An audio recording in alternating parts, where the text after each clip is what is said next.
Mr. President, we all wish that your visit here was under different, happier circumstances. We hope that we will soon be able to welcome you back when peace has come to Ukraine and its people. You so richly deserve it. But your visit comes at a critical moment for Ukraine and for Europe.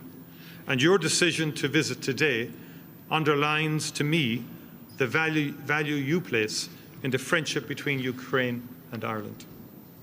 Ours is a relationship built on shared values, freedom, democracy, the right of all states to determine their own future, values that the people of Ukraine have sacrificed so much to defend and to protect. The brutal and illegal war that Russia has waged on Ukraine and that it continues to prosecute has brought devastation and destruction to people, to communities and infrastructure in Ukraine. President Putin has shown a complete indifference to the value of human life and to international laws and norms. Even as efforts to bring the war to an end advance, he seeks to gain advantage at the negotiating table by intensifying Russia's relentless onslaught on the front line and on Ukrainian cities and infrastructure. He must never be allowed to succeed. Ireland is a small country, and like all small countries, we rely on the rule of international law for our security and safety. We believe in the principles of the United Nations Charter, in the sovereign equality of all states, and in the obligation on members of the United Nations not to use or to threaten the use of force against the territorial integrity or political independence of any state. Ukraine has a right to live in peace and freedom, and the people of Ukraine have shown great courage and resolve in defending themselves and in seeking to vindicate their rights. Ireland stands with Ukraine in affirming these principles and these rights. It is shocking that the people of Ukraine are subject to nightly onslaughts of Russian missiles and drones. The people of Ukraine deserve to be safe in their own homes. Their children deserve to sleep safely in their own beds. Ireland will continue to support the people of Ukraine for as long as it takes. Dear journalists,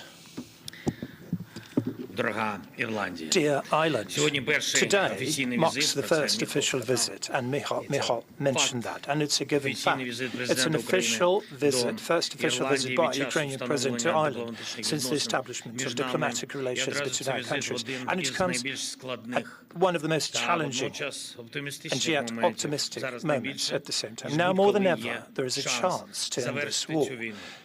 It was here in Ireland this morning that our delegation gathered after meetings in America with the US President's team.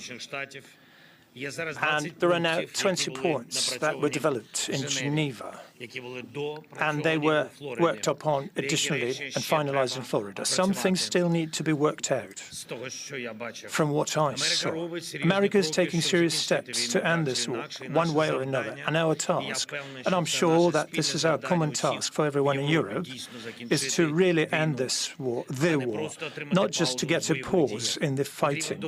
We need a decent, dignified peace, and for that to happen, everyone must be on the side of peace. Everyone in Europe and all nations that value peace.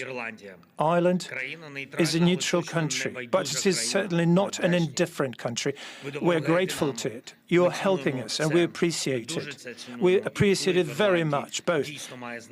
And Ireland's influence really matters because it is the influence of a large global community. May your influence always work in a way that is fair.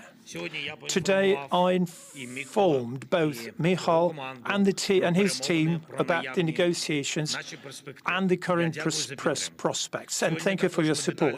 Today, we also discussed in detail the entire bilateral agenda in detail. This concerns our resilience. There is assistance from Ireland, energy support, as well as a humanitarian support package. We are very grateful for all that. We have approved a roadmap for partnership between our countries, Ukraine and Ireland.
written on the islands of Ireland by Irish monks.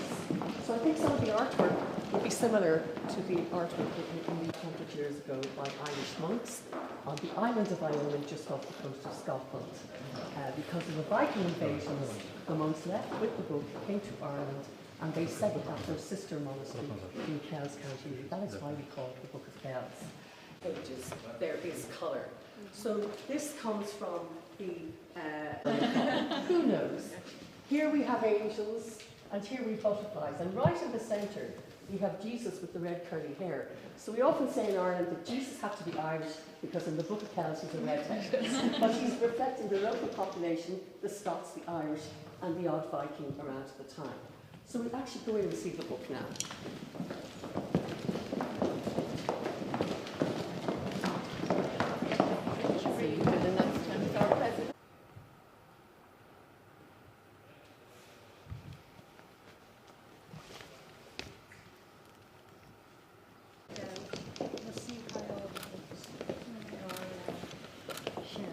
I'd like to point out the proclamation. So this is the proclamation that was signed on the 23rd of April 1916. It's basically the equivalent of the US Declaration. We've got two copies. We believe it was ripped off the General Post. And then if we move on. Yep.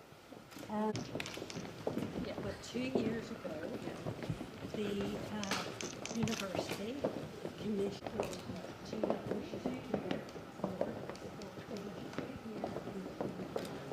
so we've had to remove all the books. Like 250,000 objects have come out. Have come out, and we are cleaning them all. Previously, my husband was a minister for education, so they all know they have something to support this world, isn't that right? And actually, he's a great support for research and fundamental research, so we really believe in. This, and I dare to say anything else. They always, it's a symbol of Guinness too, but the other way around. But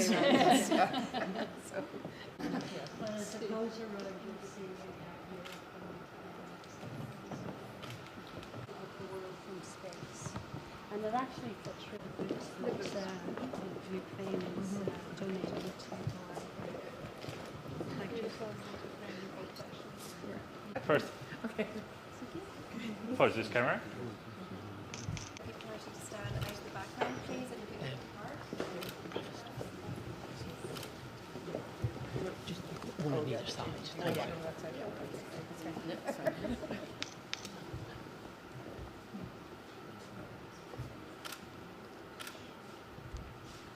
That's lovely. Okay, here we go. Thank you very much.